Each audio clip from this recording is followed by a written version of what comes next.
I thought that the life I had was the best. I used to love this kind of wild music. I used to go anywhere I wanted. The final blow that I got was the loss of my parents. That really made me feel like I needed to improve on my life.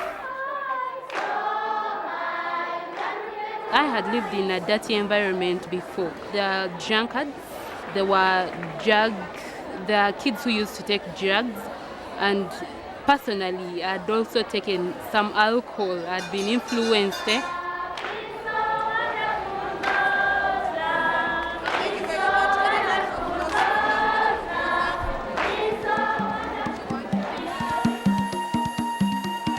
Youth around the globe are always hungry for knowledge. In Africa, outsmarting ignorance brings emancipation from poverty and the deadly clutches of HIV/AIDS. To stop the escalating epidemic, Sister Miriam Duggan, an Irish missionary, developed the Education for Life behaviour change programme. In 1994, Sister Duggan, along with a group of enthusiastic behaviour change programme participants, ventured into the slums surrounding Uganda's capital, Kampala, to offer the new generation a means out, thus creating Youth Alive. We started by visiting the sick, taking care of them. They formed groups of young people, young men and women who helped the sick, washing their clothes, comforting them, speaking to them. As a pastor at that time, I also went to visit them together with Miriam Duggan, but that was not enough. So after some time, Sister Miriam Duggan thought of founding a youth group because she had collected with her a lot of young men and women. And so they formed the Youth Alive Club. The Youth Alive really came out of a demand from the young people who had gone through the program and yet found that maybe they had made a commitment to delay having sex or not to get into drugs, but they found that the peer pressure was very strong and they came back and saying, we need more.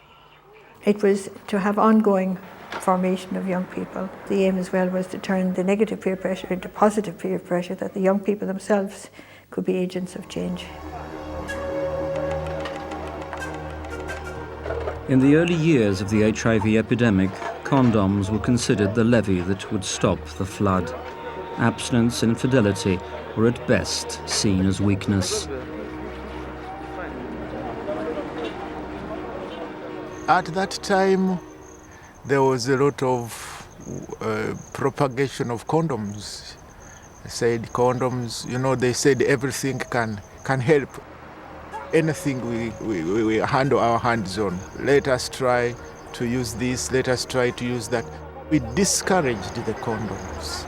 We insisted on giving seminars, going to schools. During the holidays, we invited the students.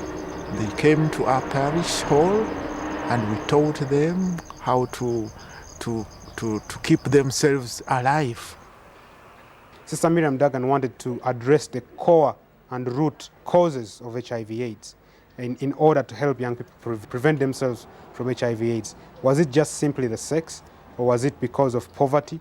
Was it because young people lacked life skills, like young girls, to say no to favors from big men? So she wanted to address it from that point of view.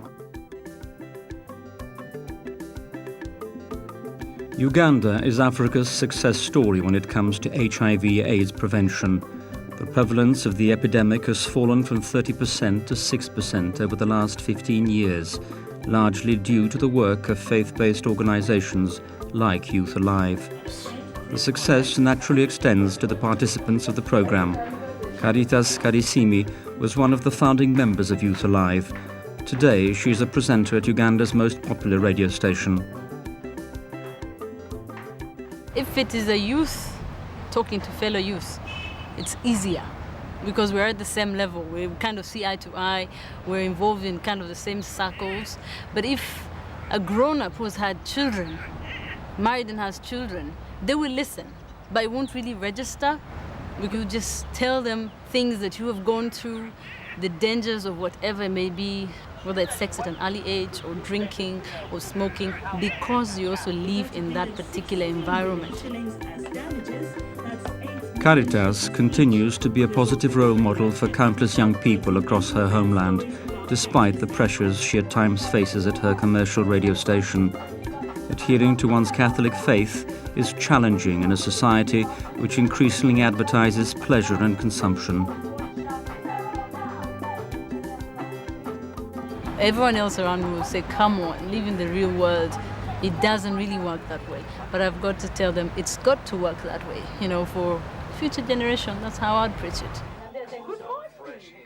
If you preach abstinence, you would always find obstacles, major obstacles. Your bosses will bring you newspapers that have articles about condom use, articles about safe sex, so you're bound. You've got to cater for that other percentage of people that, just because they don't go for abstinence, you're not going to force it down their throat, you're just going to make them see the light.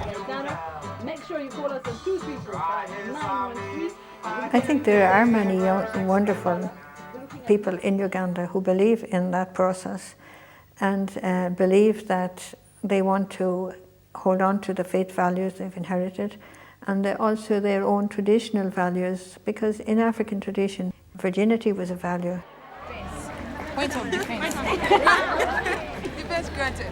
Now, to defend myself about the natural methods, have you ever heard of these boys who tell their girls, let's have live sex, I will not, do they call it enter? Eh? Let's have live sex, I will not enter. Then the girls allow, and remember, we girls, sometimes, you're overwhelmed and you can accept and have live sex, and this boy may be infected with the HIV virus and he passes it on to the girl. Point of supplementary. Point of correction. Across Africa, women, in particular young girls, are seldom invited to openly discuss matters regarding their sexuality. The Youth Alive movement helps young people face and counteract the AIDS crisis within a positive peer environment. Activities include conducting seminars and awareness workshops on AIDS and HIV/AIDS prevention, counselling, and providing life skills programs to primary and secondary schools. Youth Alive favours abstinence for the unmarried and fidelity within marriage. Its members commit themselves to adopting this lifestyle in the name of their Catholic faith. We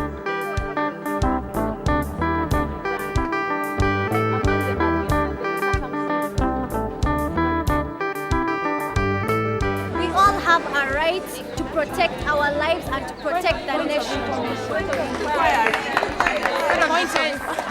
Point of defense. Thank you very much. When they came, by that time I didn't know much about AIDS.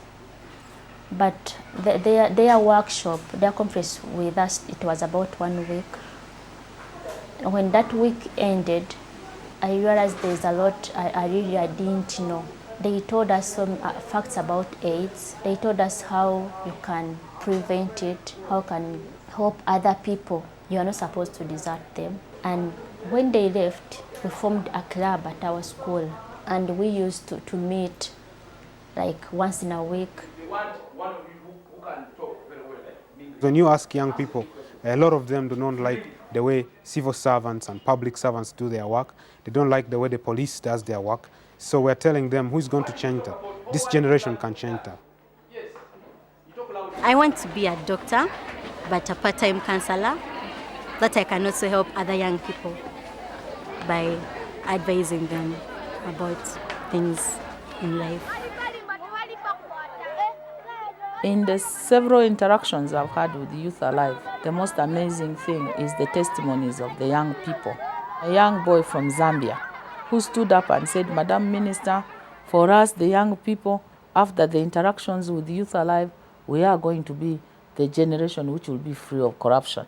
And I was like, what do you mean? He said, the honesty, the values that Youth Alive has instilled in us are going to make us grow up in a generation which is going to be upright, and we are going to be corruption-free. I was amazed and thrilled and inspired.